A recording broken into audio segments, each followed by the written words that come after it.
בשם השם נעשה ונצליח, והנה עם אדוני אלוהינו עלינו מעשה ידינו כל נעלה עלינו מעשה ידינו כל נענהו. We were learning Sefer Amidot, Rabbi Nachman from Breslov, about money, Mammon. Okay, let's see where we stopped. Amalve beribit, yeah, we spoke about someone that give interest. That it's a problem. Okay. מי שאין לו פרנסה יעסוק בתורה ואחר כך יתפלל על פרנסה ובוודאי יתקבל תפילתו. Rabbi Nachman says, if you don't have good income, what can you do to make it better? So he says, learn Torah. Let's say wake up in the morning, learn Torah before, then pray and ask for parnasa. Ask for it. And the Torah and the prayer that's coming together, one after the other, has such a power to make sure that your prayer will be accepted and you will get, B'ezrat Hashem, good income. So we see it in a lot of places that when you just pray, it's one thing, but when you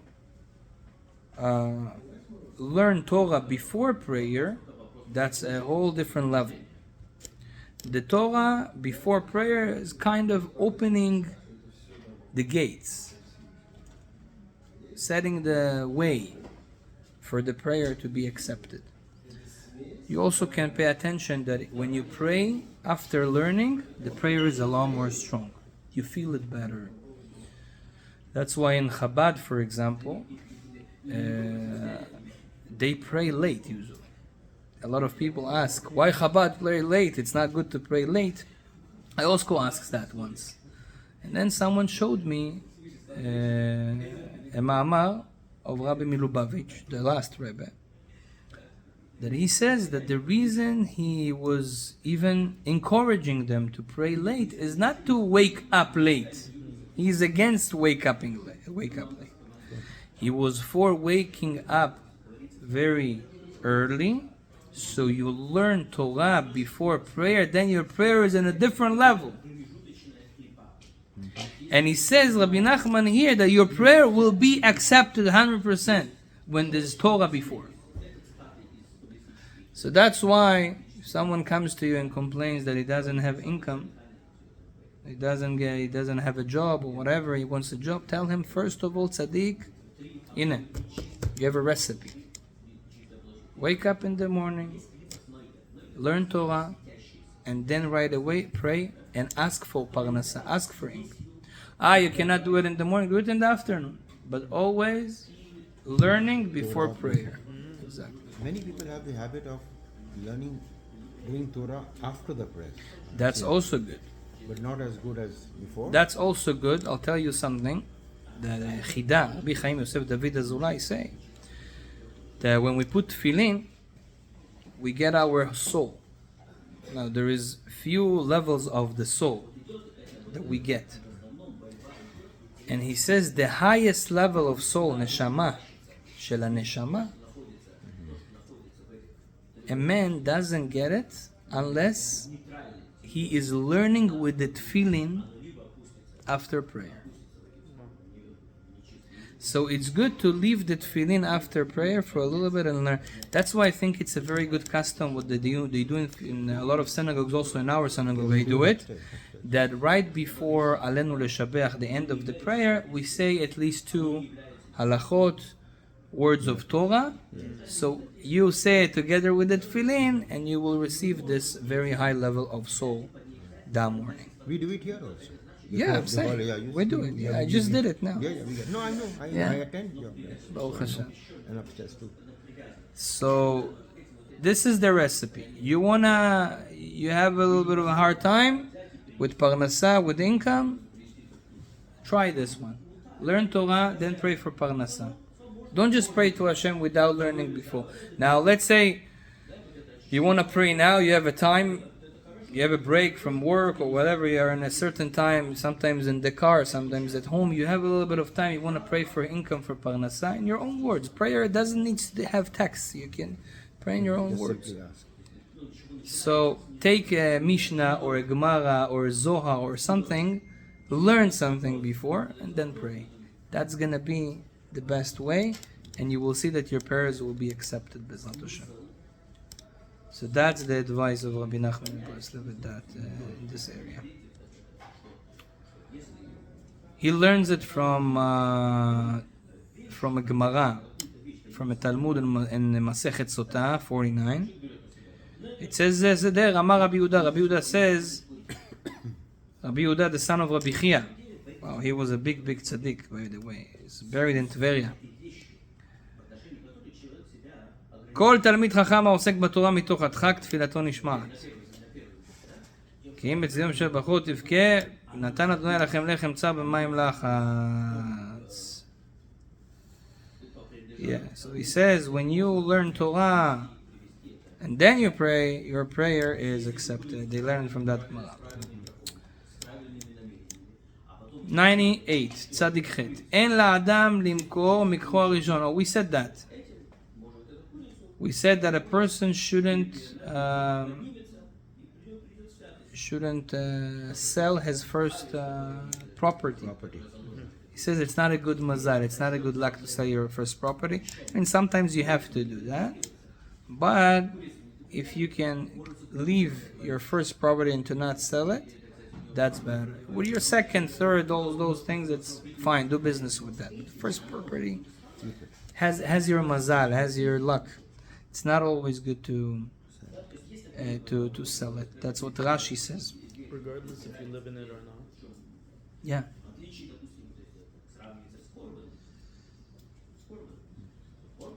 Yeah.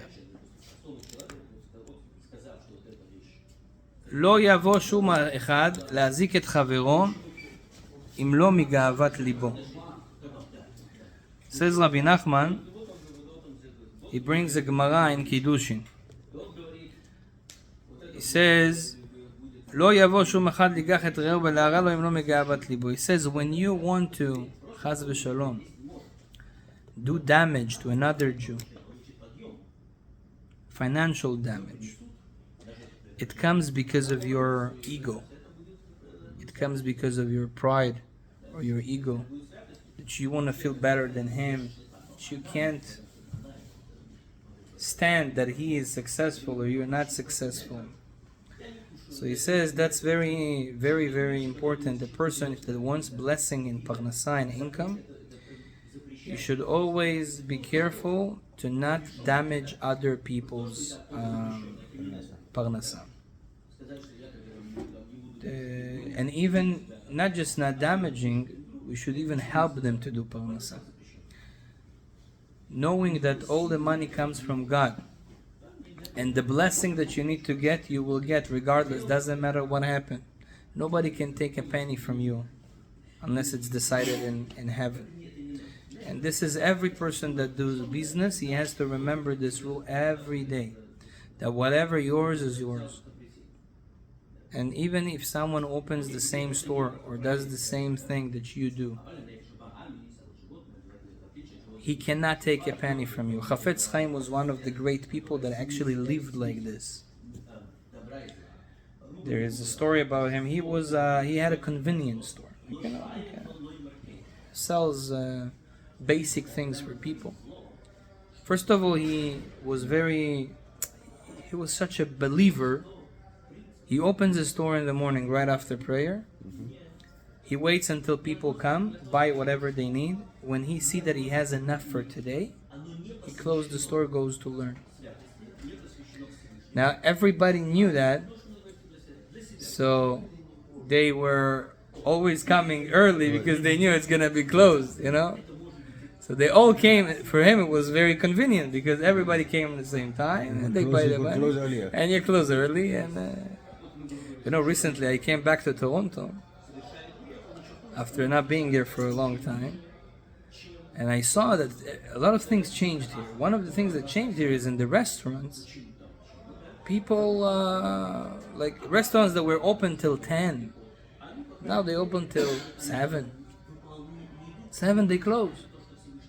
Some of them 6. I went to a restaurant not long ago with my wife,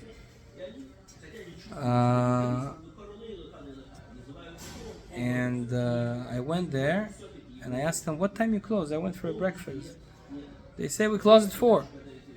4 o'clock. Yeah. And what time you open? I open at 8, 9. Maybe it's specifically a breakfast. Yeah. restaurant. So I said, but so it's such a short time to make. But I was happy. Why? Look, they have emunah. They believe that Kadosh Baruch Hu will give me in this short time. He will give me my money. And it's like this. I was in Miami, not Miami, in Los Angeles. We went there to do classes and things.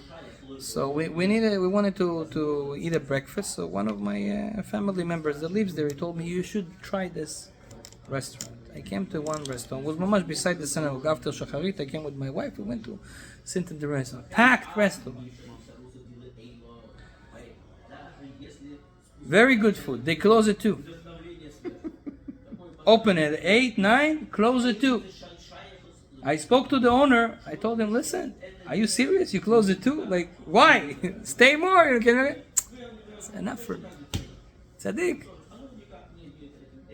HaKadosh Baruch Hu will make my money at that time. This emunah. And it's working. Packed restaurant.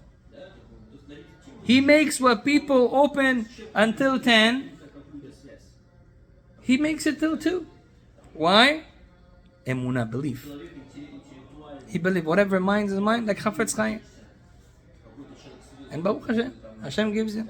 This is something we should always, it's like a muscle, strengthen ourselves in. And he uses the balance time to go and pray. Yeah. That's important. Yeah. No, he goes. I mean, I don't know, not going, praying. We have times for prayer, but he goes to his chavruta, he is learning, he has other things to do. Yeah, that is important, right? Yeah. That's how Hashem works. Yeah, he has another business during the night. Also, he told me, but it's nice to see such a thing. This is the way I look at them. So they do it out of emunah, out of faith. That Baruch Hashem, God will give me whatever I need. That little time. Arizal was working only once a week. He was working on Tuesday. Arizal says that Tuesday is the best day for work. Because God created the growings on Tuesday. Everything grows on Tuesday. So Tuesday, we made a whole class about it once. Here with our group. And that we said that Tuesday is the best day for business. If you can manage to put all your important meetings and whatever you want to start in business for Tuesday, that's going to be blessed. To start a new job. Yeah. Every Tuesday is the best. Ariza was working on Tuesday. Sometimes on Wednesday. Tuesday was, but not other day. Now, how you make a living? First of all, he didn't need much. He was a very simple man. Second of all, Kadosh Baruch Hu, I make my effort. I'm not like saying, okay, I'm not working at all, which is not good. A person needs to work. God wants us to work. He wants us to go into the physical world and work with the physical world. We're fixing things. We're doing birur nitzotzot. We're elevating things. But it doesn't mean that you have to work the whole week to 24/7. So Arizal, he had such a big emunah, such a big faith. But for us, each one in his level needs to see, okay, whatever, I need to work in certain time. You got enough? Fine. Go spend your time with more important things. Like spiritual growth, family. Because whatever yours is yours. So this is something you need to know, that if whatever yours is yours, nobody can damage you. Nobody can take your parnasa. And if you took my parnasa, it means it's not mine. That's the way we should that should be our view on life. What? Yeah. What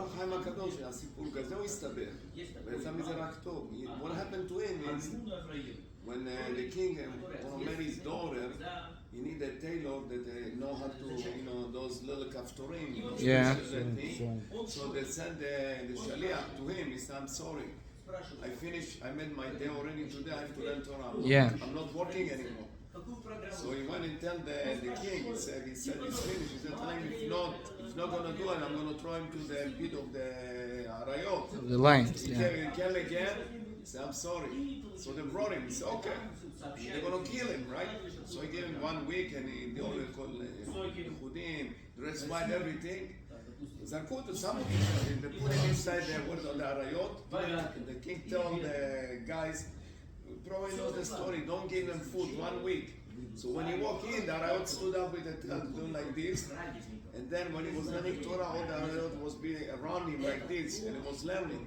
So the guy from out of the Arab soil, he couldn't believe it. They went to tell the king, I can't believe it. Look what happened over there. The lions didn't do anything to him. God, Yeah. take him out fast.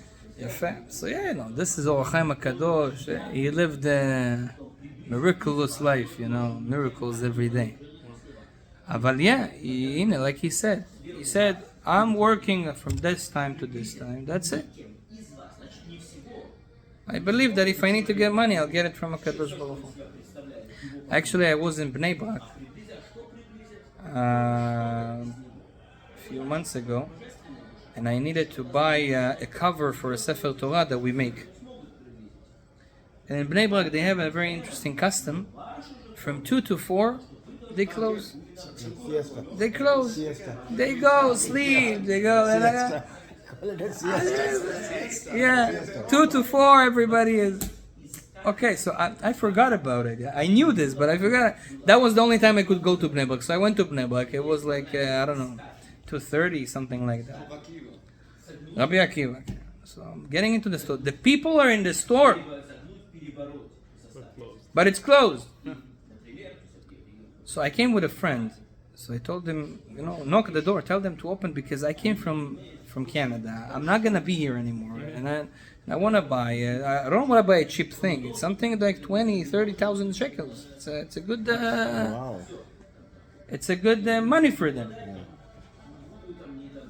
So I told them, knock the door and tell them that we want to make a deal of like few tens of thousands of shekels. He told them, and they said, no, we closed. I said, you see, emunah. This, I don't know. He said, well, yeah, could be also chutzpah, but it says, money will not buy me. If I know that I need to get the money, I'll get the money. They didn't open the store. So I tried to not look bad at them, like, hey, listen, okay, I went to someone else. They lost it. They didn't lose it because they're going to get it somewhere. They're going to get it somewhere else. But when you live like this, it's also a peaceful life. Like, I know God will give me whatever I need. So if I decided right now I'm with the family, I don't answer the phone.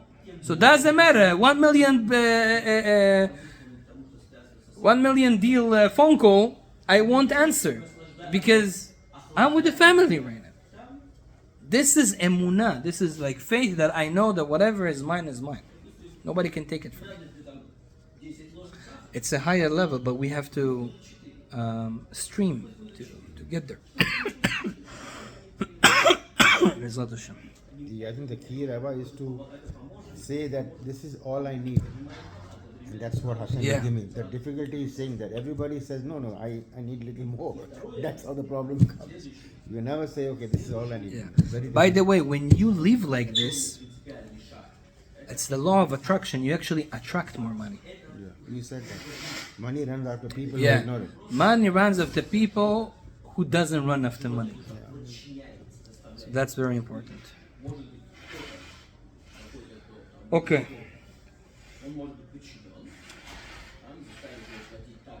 Says Rabbi Nachman,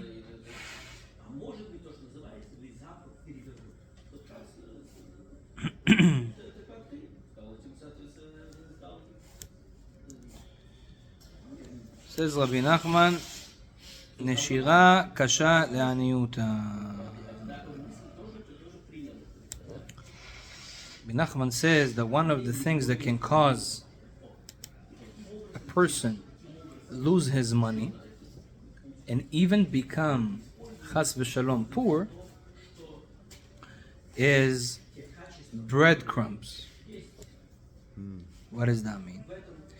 The Gemara says that if you disrespect the bread, the angel of poorness, yeah, that's how you say it, poorness? Poverty. Poverty.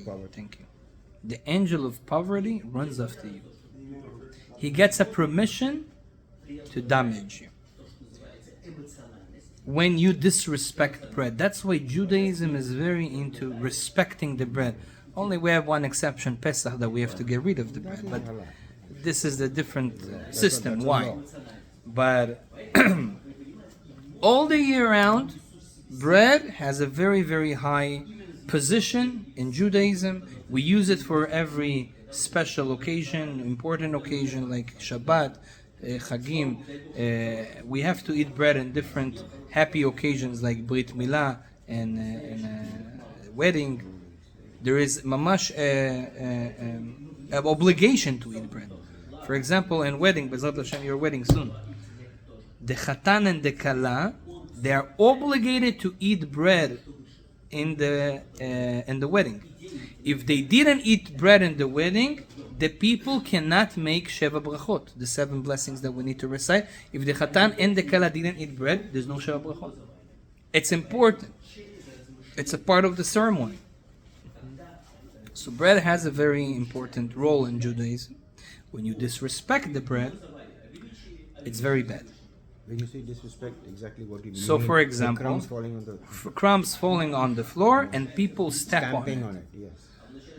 So, if you want to have a blessing, you should teach the people in your house that when they see, first of all, when they see bread on the floor right away, you pick it up. Some people even kiss it. But even when there's crumbs, right away, try to clean it. To make sure there's no crop. There is a good minhag, there's a good custom that is a segula for parnasa, for good income. On Shabbat, when we cut the bread, so there's crumbs falling. So there's a minhag to take those crumbs and to give it to people as a sign of blessing for parnasa. And they take it and they eat a little bit. I do it in my house. All the kids always, I tell them, who wants parnasa? The kids coming one after that, I give them crumbs in their mouth. They like it, For them, it's like, but also to other people. Even my parents, when they come to me, to my house, says, Abba, you want parnasa? Yes, baksha. I give them a little bit crumbs from the challah. I give everybody a little bit crumbs from the challah. Even if they don't eat it. If they eat it, it's even better. But even if it's in their plate, it's good. Why? Because it's gonna...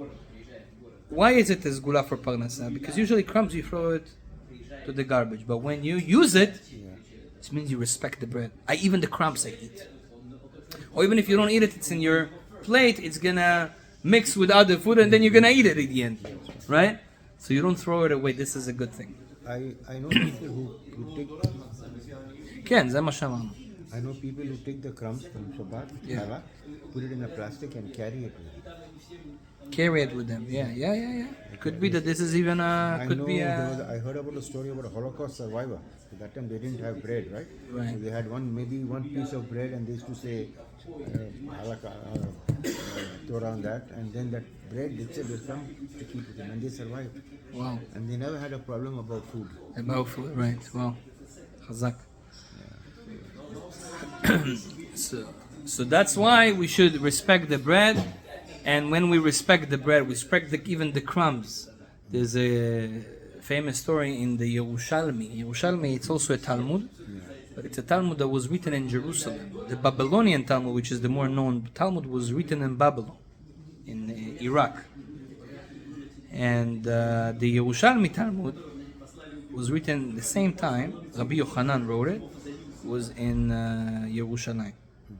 And the Yerushalmi Talmud writes a story about one Chassid that one day he was sitting on a grass which is right by the river, and he was eating his lunch. He had a break from work, he was eating his lunch, like bread, and this bread did a lot of crumbs, and the crumbs fell inside the grass. And the Gemara says that the angel of poverty was there, and he was very happy because he said, oh, look at that guy, that his disrespecting the bread. Now he puts it there, and then people will come and go will there, and stamp they on will the- step on it, and then I'm allowed to damage his income. That's what that angel was thinking. So he was happy. So he finished, did Birkat Hamazon. He stood up. The angel was already happy. That's it. I got him. What happened? He took all the grass out. So the crumbs will, and he threw it to the Birds. river, River. to the fish or whatever, to the river. So nobody will step on that. And then the angel, the Gemara says, "Oh, I missed the guy. I missed the guy." You know. So that's you see, mamash. This is what happens. So how do you, if you see in your house that even in spite of taking care that the crumbs have fallen down, you can eat it when one of them pick it up, or can you kind of vacuum it and put it in the garbage? Yes. You can do So that, right? you can. Nobody's gonna eat it after it was on the floor. Maybe not. Yeah. But that's the whole thing. You respecting it in this case is taking it, Yeah. putting it in a bag, and gently put it in the garbage. I have a friend who picks it up and then goes on the deck and puts it for the birds to eat. That's also Permitted, something. Yeah. Rabbi Chaim Palaji brings his gula for someone that is sick. He says that sick people, they should give food to animals, and this is sgula to get healthy, to heal. And why? And he says it works because we don't have an obligation to feed animals. They're not ours. That's like street animals, birds, cats. They're not ours. But if you do so, means you feed the ones that you're not in charge. So he says, now God says, oh, you have mercy on them, and you're not obligated. So even you don't deserve, I will have mercy on you, God says, and I will heal you. That's why Rabbi Chaim Palaji says one of the ways for people that feel sick, doesn't matter what disease, what sickness, to be careful as much as they can to give food for birds, for street animals, and that will wake up certain blessings, certain a blessing of healing. Okay. Yes. Okay, we have a few minutes.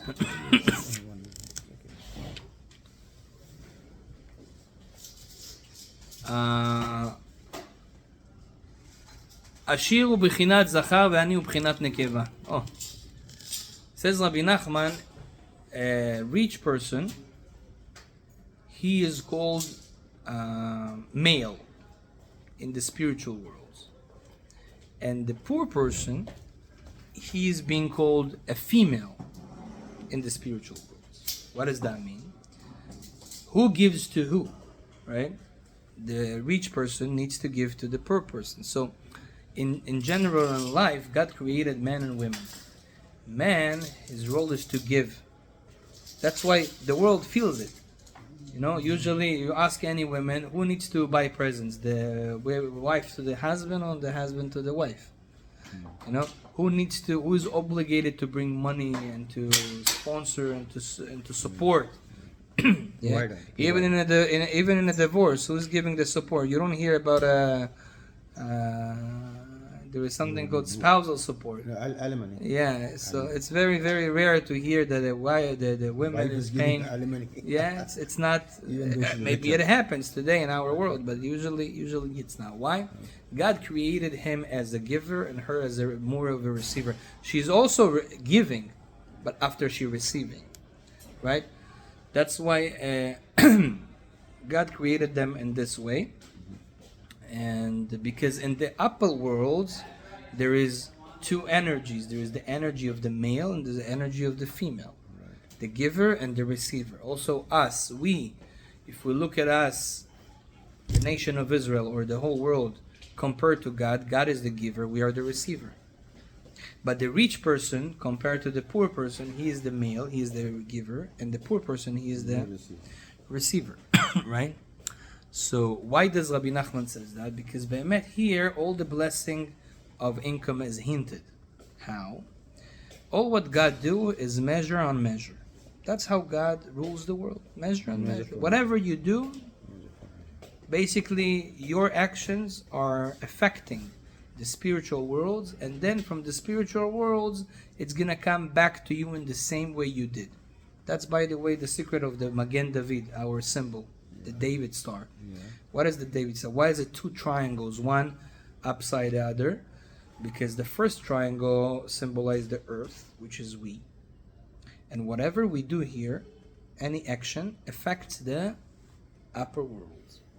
And then whatever you sent up there, it comes down back to you. Yeah? Interesting. Yeah, we wear the Magen David, but we don't understand what it symbolizes. That's one of the things.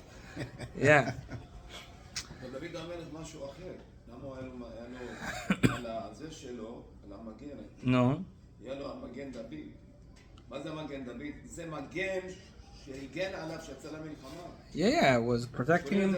He used to put it also when he was going to war. But what it symbolized? Why triangles? Why not like Audi? Go make a few circles. This is gonna be the. There's a reason for that. So this is one of the explanations. So the point is that whatever you do in this world affects the upper worlds and come back to you. So if you do good, for example, if in this world you are rich, you have money, okay, you don't have to be a millionaire to be rich. It depends who we compare you to. You can have only $1,000 in your bank account, but there's someone here that has only $10. So compared to him, you're rich. So if you take from yours and you give it to him, you sponsor him, you support him. So basically, you are doing the job of a male, and he is getting a job of a female. So this, whatever you did, God says, measure and measure. Now I have to do it towards you, because I am the male, says God, and you are the female. So you gave to the female according to you, I'll give to the female according to me, which is you. So you get blessing. That's why when you give donation, you get it back, because God says, I have to work according to the system I created, measure and measure. You gave to the female, I have to give to you, which is the female. And the more you give, the more you get. This is the Magen David. This is what happens. And this is, by the way, also, we spoke about it a few months ago, that the Gemara saying, Rabbi Nachman brings it down, that if you support your wife, you make her happy, and you buy things for her, and you spend money on her, that's a zgula. This opens your luck to be rich. How does it work? Same thing, because she's the receiver and you're the giver, and if you do your job as a giver, God says measure and measure. Now I have to do my job, same to you. But if you don't give to the poor or to your wife or to anyone that is compared to you a female, God will also cut from the shefa, from the blessing that He gives to you as His female.